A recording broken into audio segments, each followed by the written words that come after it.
It used to happen without thought. You'd change into something soft, brush your teeth, maybe turn off the hallway light with your elbow, slide beneath the covers and fall asleep before the sheets cooled. But now there's a pause.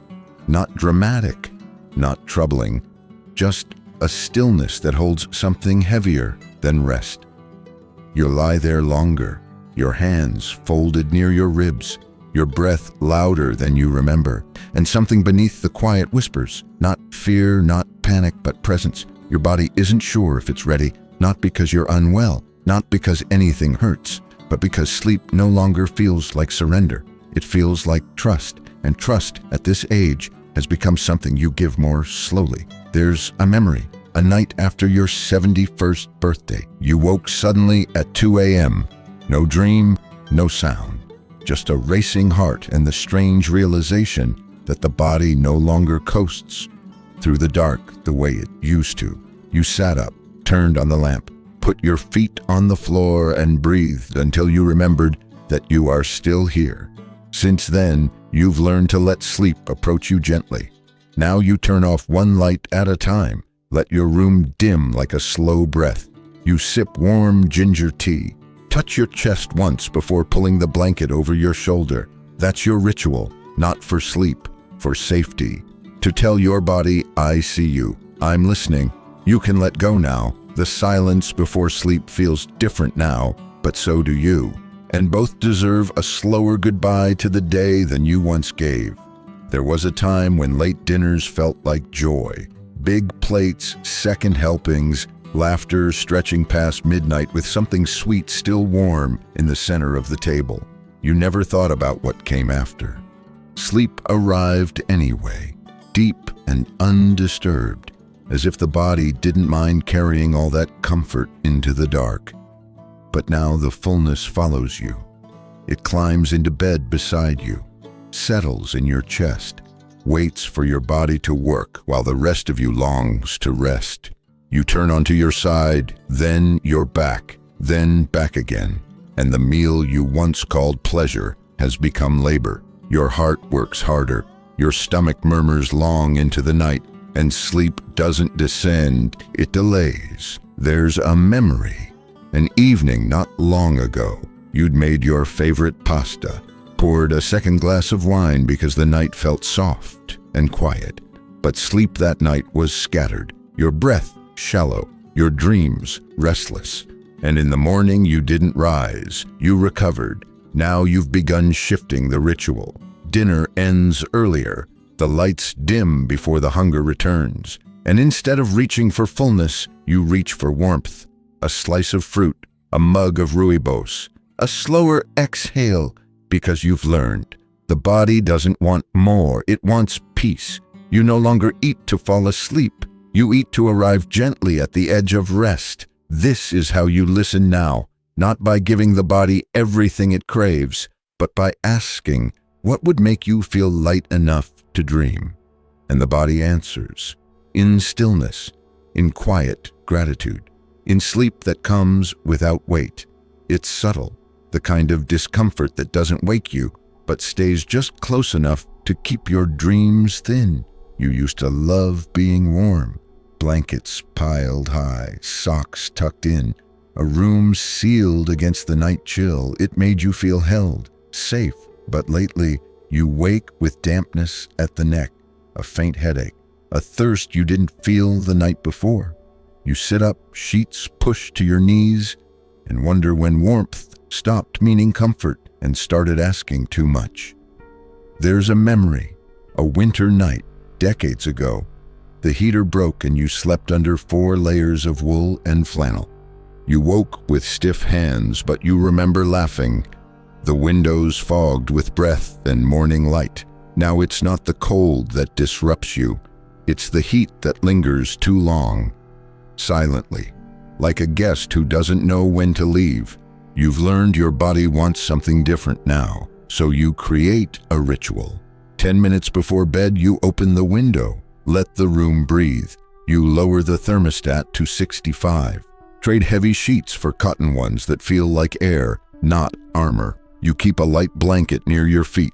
just in case the chill returns, but this time on your terms. This isn't about discomfort, it's about kindness. The kind that says, your heart has worked all day. Let it sleep without pushing against heat it no longer wants to hold. And in the morning, you wake differently. No sweat, no tension. Just air that feels like forgiveness. You loved warmth once, and you still do. But now you let it arrive in a slower way. Less about layers, more about space. The kind of space that lets your body feel safe to rest. You've always known the rule. Drink water, stay well. So you do. You fill your glass without question. You sip while reading. You keep a pitcher by the bed. But now, the same care starts to ask more from you. You wake up once, then twice. Not from dreams, from need. The quiet urgency of a full bladder. The shuffle of your feet on cold tile. The switch flipped low as your hand steadies itself on the wall. You used to fall back asleep without thought. Now it takes longer. You lie down, but the breath doesn't come back right away. And sleep, once effortless, feels like something you have to chase again. There's a memory. You were staying with your daughter. She left a nightlight on in the hallway, and you whispered thanks you didn't say aloud. Because that night, you woke twice, and the second time, your knee gave just enough to remind you how close the floor can be when you're not ready for it. Now you don't stop hydrating, you simply shift. You sip more before sunset. You stop pouring full glasses at 8 p.m. And if you need something after dinner, you use a small cup. Porcelain, deliberate, held with both hands like a ceremony. It's not restriction, it's rhythm. You've learned the body speaks differently at night, and listening is a kind of safety you offer yourself before anything else can. Some nights you still wake, but less often. And when you do, it's quieter, less startled, more like the body reminding you, we're still here. Let's get through the dark together, and you do. There was a time you fell into bed, like falling into water, unthinking, unconcerned, back flat, arms wide, legs tangled in whatever shape sleep found you in. And somehow you always woke restored. But now the bed isn't a landing, it's a conversation. Your shoulder whispers discomfort, your chest tightens subtly. Your lower back speaks up if you roll the wrong way, and you begin to understand. Even in rest, the body asks to be placed, not dropped. There's a memory. You woke once with a soreness in your ribs that followed you all day. No fall, no injury, just sleep that folded your breath into itself in a way your lungs couldn't forgive. You mentioned it in passing. Someone said, try your left side. You did. And something small but undeniable shifted. Your breath slowed, your chest softened, your stomach stopped stirring in protest. Now it's a ritual.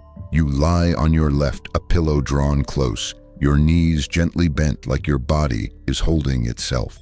You adjust the light, not too dim, just enough to say, I'll meet you again in the morning. And you listen to the way your spine settles, to the way your heart feels less loud when it leans forward, not back.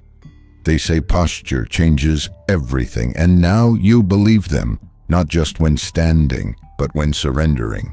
Because even sleep after 70 becomes less about giving in and more about giving care. And as you curl into that position, you remember, rest isn't what happens when the day ends. It's what begins when you finally allow your body to feel safe doing nothing. It's not just the sleep, it's how you prepare for it now.